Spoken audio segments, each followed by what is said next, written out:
From a criminological standpoint, mob justice is mainly a reflection of a people's loss of confidence and faith in the judicial system.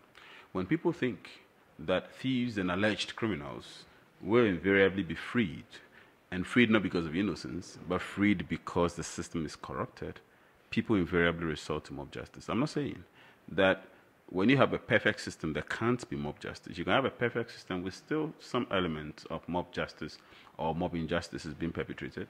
And this is partly because, some people just have a tendency of visiting violence on people they suspect to be criminals. Mind you also, mob justice is normally a psychological phenomenon. There's something about a group mentality, or as they say, the group think. People kill people because they think others are killing them, or they think others are beating them. They just join. It's just a head mentality. People just follow because there's a group and a mob mindset, as it were, doing things. Nonetheless, it's a reflection, in the case of Ghana, of a failed system. There's a notion that our judicial system is either corrupted, that is not efficient, that it runs too slowly, and that, as it were, it is bought, or it has been bought by the richest, so to speak. When you have these perceptions, people think that the best place to administer justice is on the streets. Let's get it done. Do not even report to the police before the police do nothing about it, simply because they get corrupted by whoever has been reported, so to speak. So while it's important to put whatever happened to the military officer, regrettably, in its proper context, because of the Galamsey, phenomena as well. So it's a bit of a much more complicated dynamic than just the regular other mob justice issues or other mob injustice issues. It's also important for us to understand that we need to start building confidence in the mindsets of the people as far as the justice system is concerned.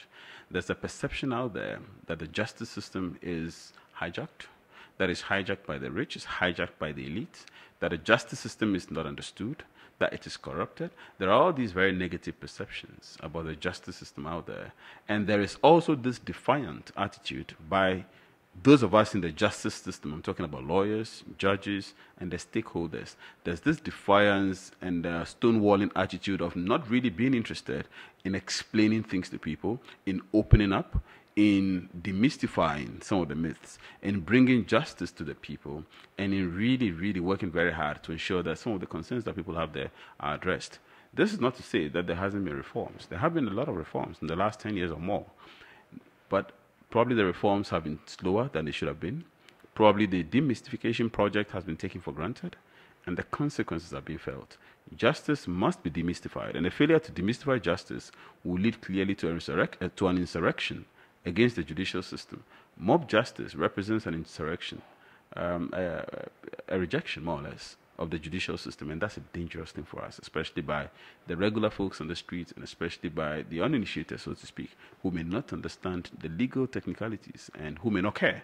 All he cares about is the fact that the perception of justice has failed. And even judges themselves say it, and lawyers say it, that justice must not only be done, it must be seen to be done. Unfortunately, it seems the perceptual aspect of justice has failed. The perception is that justice is not being done. And that fundamentally undermines whatever justice project that we have in this country.